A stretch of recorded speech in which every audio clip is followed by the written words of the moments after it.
Assalamualaikum warahmatullahi wabarakatuh. Kami dari kelompok 1 akan mempresentasikan materi tentang landasan historis, bimbingan, dan konseling. Pada periode ini ada tiga tokoh utama dalam pengembangan konseling. Yang pertama itu adalah Jesse B. Davis, lalu ada Frank Parsons dan Clifford Beals.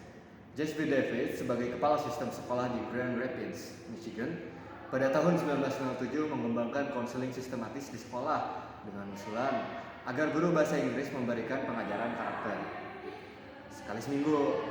Lalu ada Frank Parsons dari Boston juga berkontribusi dengan fokus pada program pembangunan dan pencegahan.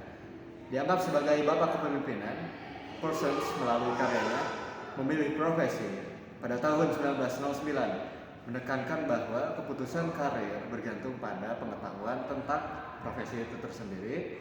Lalu ada pengetahuan tentang diri sendiri. Yang terakhir itu adalah kesesuaian keduanya, jadi tinggal menyesuaikan aja.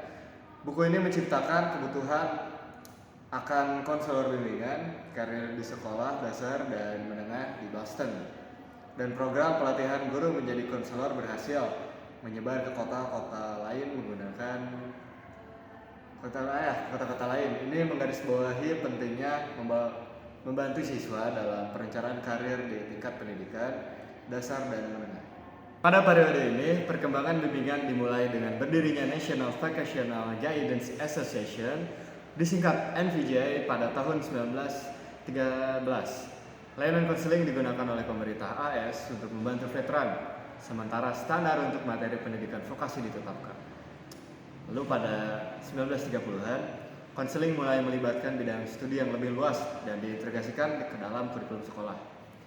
Pada dekade 1940-an menandai munculnya teori konseling non-direktif oleh Carl Rogers yang mempengaruhi perkembangan konseling dan psikologi.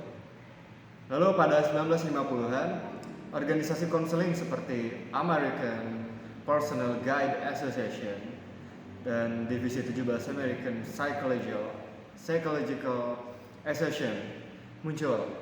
Undang-Undang Pendidikan Pertahanan Nasional NDEA tahun 1958 memberikan dana untuk meningkatkan program konseling sekolah. Setelah tahun 1970-an, konseling mulai diverifikasi ke berbagai wilayah di luar sekolah, termasuk komunitas dan pusat kesehatan mental. Diskusi tentang lisensi profesi konseling dimulai pada dekade terakhir dengan Virginia mengesahkan undang-undang perizinan konselor pada tahun 1976. Era tahun 1980-an. Pada dekade ini, profesi konseling sudah lebih berkembang dengan munculnya standarisasi training dan sertifikasi.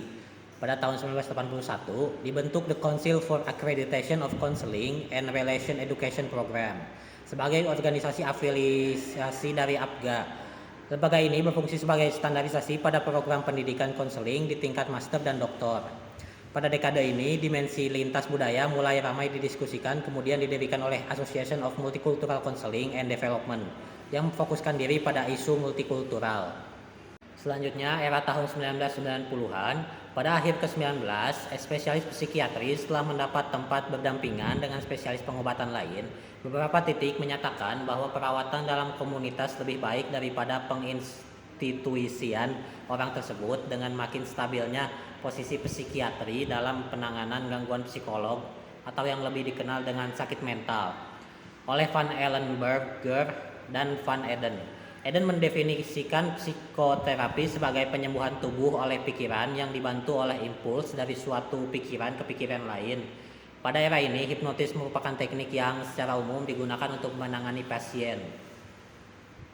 Peran yang dimainkan hipnotis dalam kemunculan psikoterapi amat signifikan. Kemunculannya Mas Amir Isme dan hipnotis pada abad ke-18 dan ke-19 di Eropa dan transformasi mereka pada psikoterapi dapat dilihat sebagai asimilasi bentuk kultur tradisional dengan ilmu kedokteran modern. Figur kunci dalam transformasi dari hipnotis ke psikoterapi adalah Sigmund Freud. Setelah menghabiskan 4 bulan bersama Charcot di Paris, Sigmund kembali ke Vienna untuk mendirikan praktek psikiatri pribadi.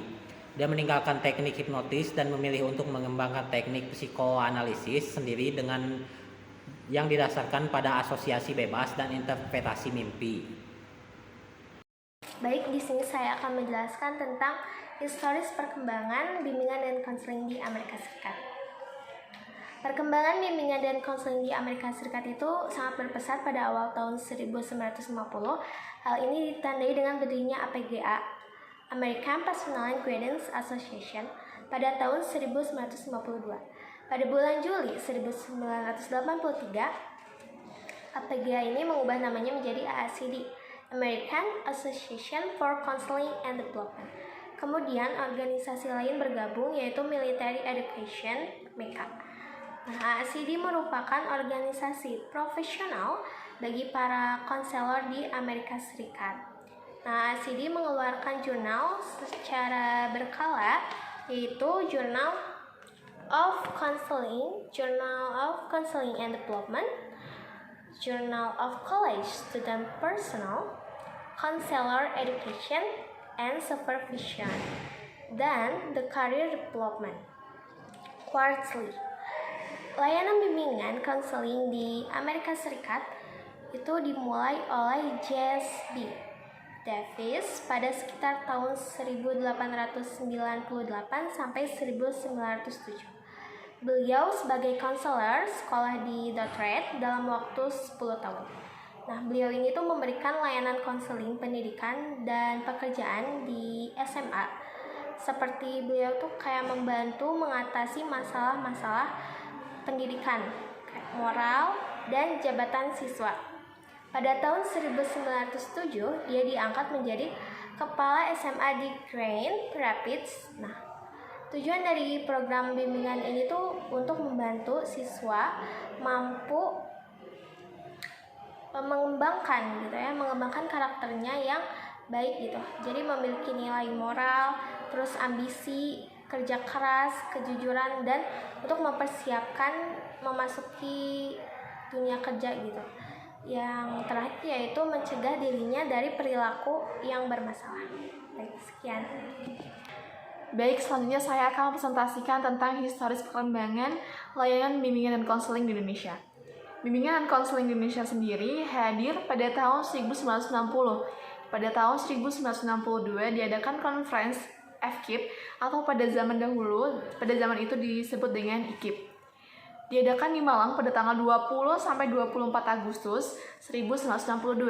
Pada tahun 1964, IKIP Bandung dan IKIP Malang mendirikan fakultas atau mendirikan prodi bimbingan dan penyuluhan untuk pertama kalinya di Indonesia. Pada tahun 1970 sampai 1971 mengadakan proyek perintis sekolah yang diadakan atau yang tergabung dalam 8 IKIP yang ada di Indonesia. Contohnya Bandung, Jakarta, Manado, Padang, dan lain-lain. Hal itu membahas tentang perkembangan bimbingan dan konseling ini yang di Indonesia, dan sudah ada surat keputusannya dari Mendikbud itu sendiri tentang proses perkembangan penyuluhan bimbingan dan konseling itu di Indonesia sendiri.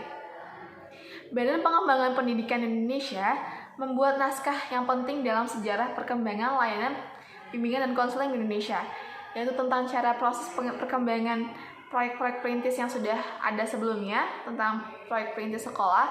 Lalu yang kedua adalah tentang modul atau pedoman operasional dalam menjalankan bimbingan dan konseling. Pada tahun 1975, SD dan SMA diintegrasikan adanya layanan bimbingan dan penyuluhan, dan ini pun berlaku hingga sekarang.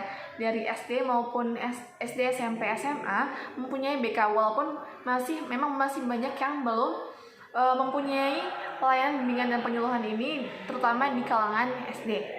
Pada tahun 1987 diadakannya PGSLP dan PGSLR.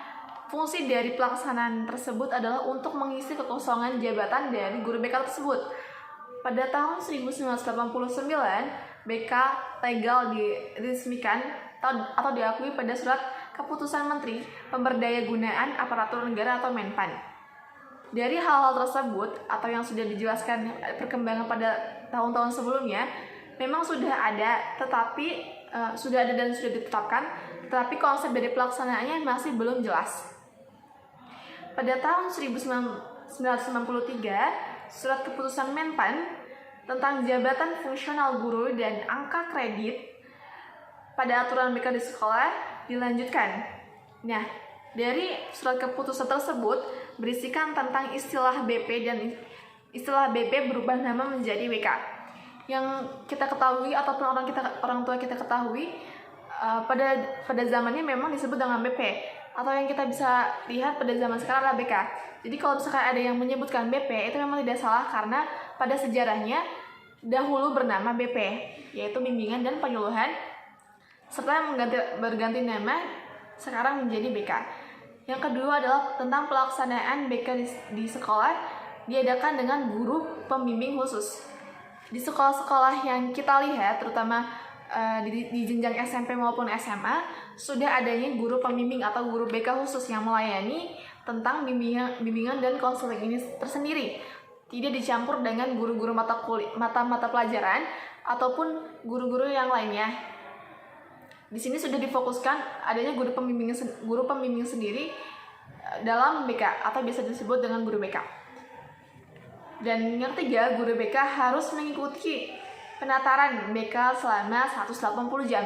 Itu adalah syarat menjadi guru BK. Yang keempat adalah tentang pola yang jelas. Pola yang diadakan bimbingan konseling di sekolah harus mempunyai pola yang jelas agar tercapai tujuan yang diinginkan dari BK ataupun sekolah yang dituju.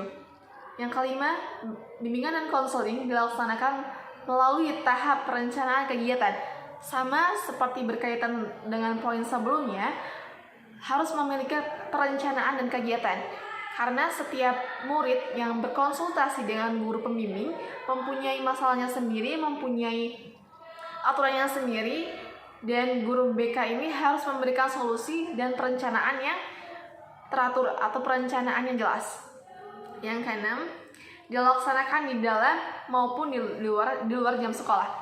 Seperti yang kita ketahui, apalagi pada jenjang SMP dan SMA, guru BK ini tidak hanya berfungsi pada mata pelajaran saja, tetapi ada yang sekedar berkonsul atau berkonsultasi dengan hal-hal yang di luar mata pelajaran yang diadakan.